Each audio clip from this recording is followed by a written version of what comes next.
I had learned to fly before I joined the service at 18, and I was very enthusiastic about flying. And I had to overcome a lot of things. The worst, of course, was being airsick, and I conquered that by doing maneuvers. There was no one to teach me aerobatics, and I kept doing things that would make me uncomfortable with nausea, and I'd keep doing them until they didn't bother me any longer. And by the time I got into flight training, I had more experience than the instructors did. It was a great career, and I continued demonstrating airplanes worldwide. And I went all over the world many times with different types of airplanes, hundreds of them, and had more experience and flown before more people than any pilot in the history of aviation at that time.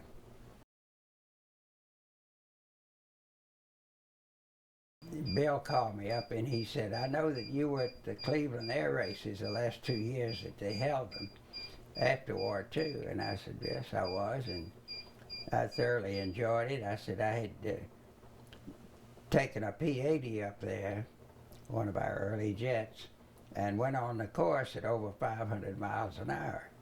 And I said, it's an exciting flight when you get up to those kinds of speeds on the pylons. And he said, "Well, that's the reason I'm calling you." He said, "I want you to help me get the races started at Reno." And I said, "Bill," I said, "Reno is such a small city." I said, "I don't think it could be successful."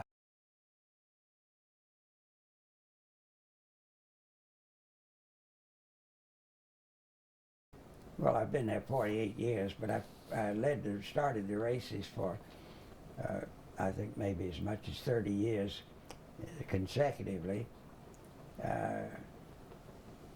But I saw an awful lot of incidents, and a lot of times I'd have to call the pilots and say, "You're going off the cliff, ground loop now." And then I wouldn't give them a chance to think. I said, "Boot full right rudder or full left rudder to keep them, to make them ground loop and wipe out the landing gear and not go off the cliff." I had a sponsor and lined up, and I went into the management at North American,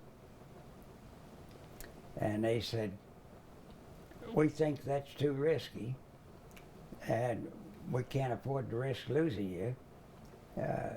So we're just going to tell you that you can't actually race." Oh, I would get down on that course, and I'd go around the pylons on a few occasions when I knew the airplanes were not running hard enough to break an engine or anything. I would get down there and race with them. Technique was everything on that race course, because when we went to Cleveland with the P-80, when I took it up there, the engineering people had told me that it would be a better race, that it would be quicker if you flew a big oval instead of pulling the G's or acceleration in the turn on the pylon. You bleed off airspeed and you straighten up and try to get it back, and you go to the next one, you lose it again.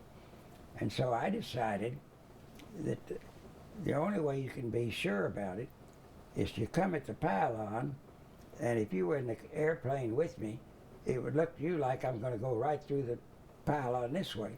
But what I would do is start my turn back in here, so that when I got to the pylon, I was right by it, just like that. I now knew that I had not gone inside the pylon, and because that'd be a no-no for you, and you're out of the race almost. The fastest I ever went on the race course at Reno was in an F-86, and that record stood for, almost, well, 30 years. But I had 621 on the clock on the race course, and you never got your wings level. You just, the turns were such that at those speeds, you were going to spill over no matter how you hit the pylons. And,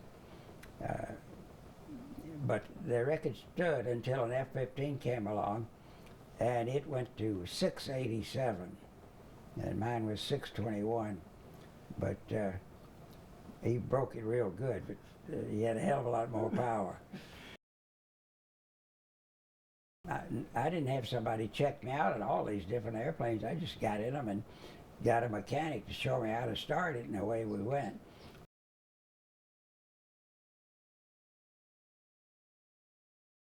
And I went over and negotiated with the owner of the dealership, and he sold me the race car. And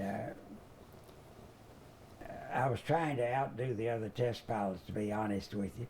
They all had fancy new expensive sport cars, and I thought mine will go faster than anybody else's if I can make this happen. But there were no stop signs between here and LAX at the time, maybe two between all the way. And I'd get up to 125 miles an hour on it straightaway. And I had the police stop me one time, and they said, "Do you know how fast you were going?" And I said, "Yes, sir, I think I hit 125.